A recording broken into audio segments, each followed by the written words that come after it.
नमस्कार, good morning.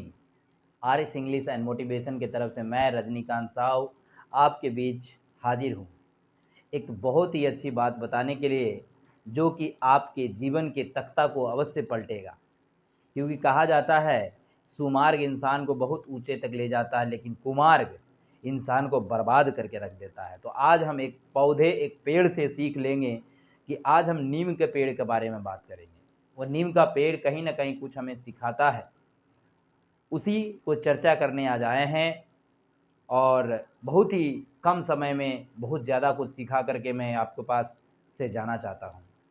कहने का मतलब है, एक उदाहरण के स्वरूप से मैं आपको समझाता हूँ। आपको भी पता है दोस्त कि राजा बहुत परोपकारी होता है।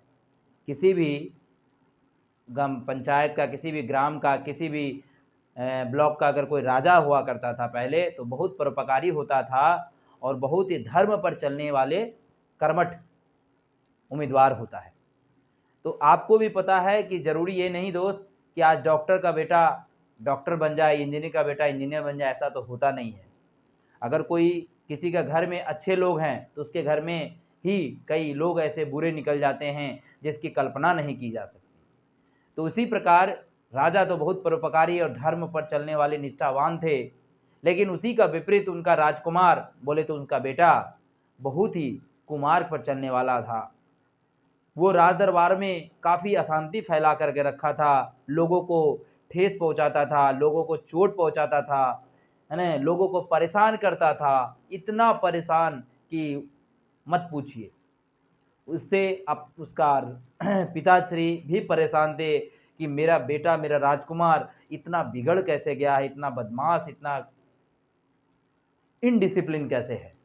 वो खुद परेशान थे, उनको समझ नहीं आ रहा था कि हम अपने लड़के का करें क्या, क्योंकि उनकी आदतें ऐसी होती जा रही थी धीरे धीरे कि लग रहा था उनका पूरा राजवंश ही खराब कर देंगे। धीरे धीरे राज दरबार में विद्रोह का भावना पैदा हो रहा था उस राजकुमार के कारण।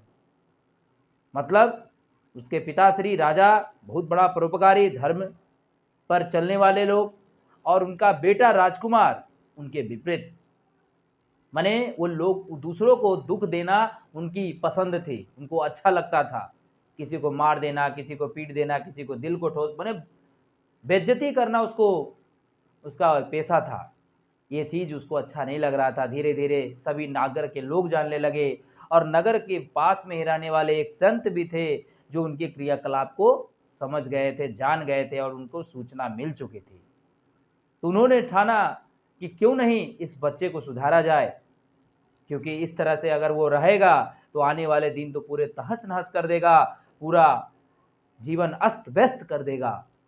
इसलिए वो संत एक बार राज दरबार में जाते हैं और राजा से आग्रह करके उनके लड़के को मंगवाते हैं और बोलते हैं कि आपके लड़का को कुछ समय के लिए मैं अपने पास रखना चाहता हूँ या अपने साथ ले जाना चाहता हूँ।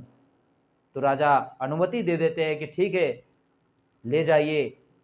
राजा जब ये अनुमति दे देते हैं तो संत उसके राजकुमार को वहाँ से राज दरबार से ले जा करके एक छोटे से नीम पौधे के पास ले जाते हैं और वहाँ खड़ा कर देते हैं। उसके बाद संत बोलते हैं कि बेटा, तुम देख रहे हो ये छोटे से नीम के पौधा, ये नीम का पौधा, तुम कुछ पत्ते इसका तोड़ कर देखो और खा कर देखो कि कैसा लगता है, क्योंकि पौधा तो छोटा है।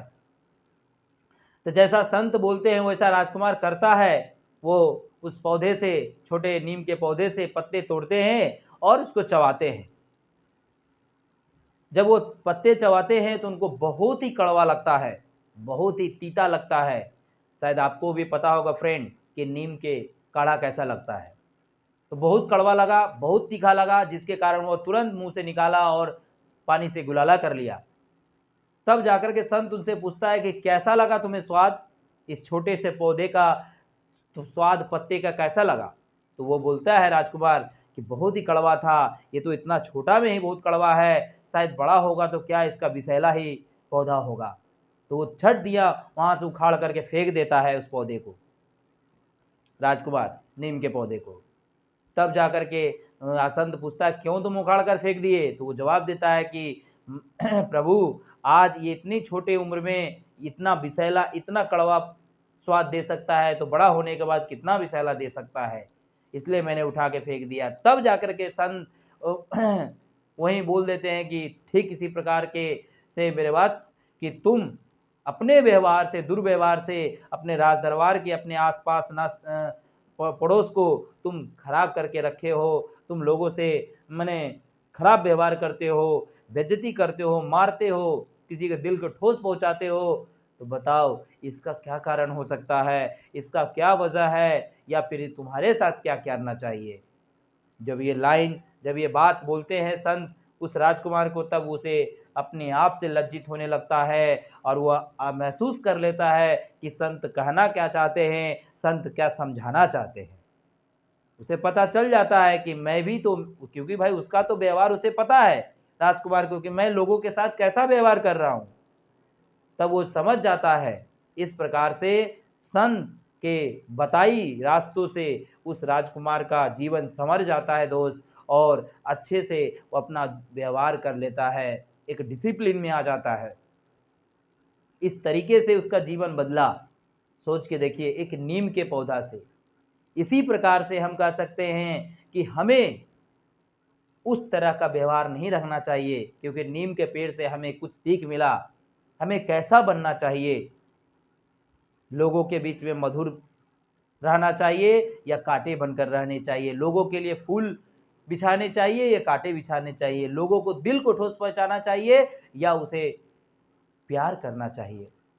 ये आपको सोचना समझना होगा दोस्त, बहुत ज़रूरी है। आज के समाज में हमें कैसे रहना है ये आपको तो जानना ज़रूरी है, तभी जाकर के आपकी कदर हो सकती है, लोग आपको प्यार करेंगे।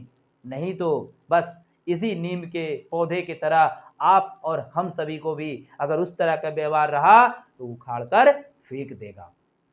इसलिए ध्यान रहे, हमें लोगों के बीच में कैसे रहना है इसका मैंने आपको जवाब दे दिया। शायद फ्रेंड आप समझ गए होंगे कि मैं क्या कहना चाहता हूँ। जाते जाते मैं आपको एक चीज बताकर जाता हूँ, जिंदगी का तजुर्बा तो नहीं पर इतना मालूम है, छोटा आदमी बड़े मौके पर काम आ जाता है और बड़ा आदमी छोटी सी बात पर औकात दिखा जाता है। समझ में आया ना दोस्त, कि जिंदगी का तजुर्बा एक है कि ध्यान दीजिए कि इतना तो पता है कि छोटा आदमी ही बड़ा मौका में काम आता है, और आपका देखिए, और बड़ा आदमी जो होता है छोटी सी बात पर गुस्सा कर जाता है। बहुत सारे ऐसे लोग हैं जिसके थोड़े ओहदे हो गए, थोड़े से पोजीशन हो गए, थोड़े पैसे अच्छे हो गए हैं, क्या रुतबा हो गई है, उसे छोटी सी बातों पे बुरा लग जाता है। लेकिन उसी जगह पर छोटा इंसान जो मिडिल क्लास के हैं, जो लो क्लास के हैं, अगर उससे आप बात शेयर करेंगे तो वो कुछ मौका पे आपको सहायता कर सकता है। ध्यान दीजिएगा इस बात को। और जहाँ तक आपको हर दिन एक वीडियो मिल रहा है, आप देख रहे हैं, कुछ सीख रहे हैं, लोगों को सिखाइए, शेयर कीजिए, सब्सक्राइब करके रखें दोस्त। हर एक पहला वीडियो का नोटिफिकेशन आप तक पहले पहुंचे। लाइक कर करके कमेंट करना ना भूले दोस्त। तब तक के लिए आप अपना ख्याल रखिएगा। जय हिंद।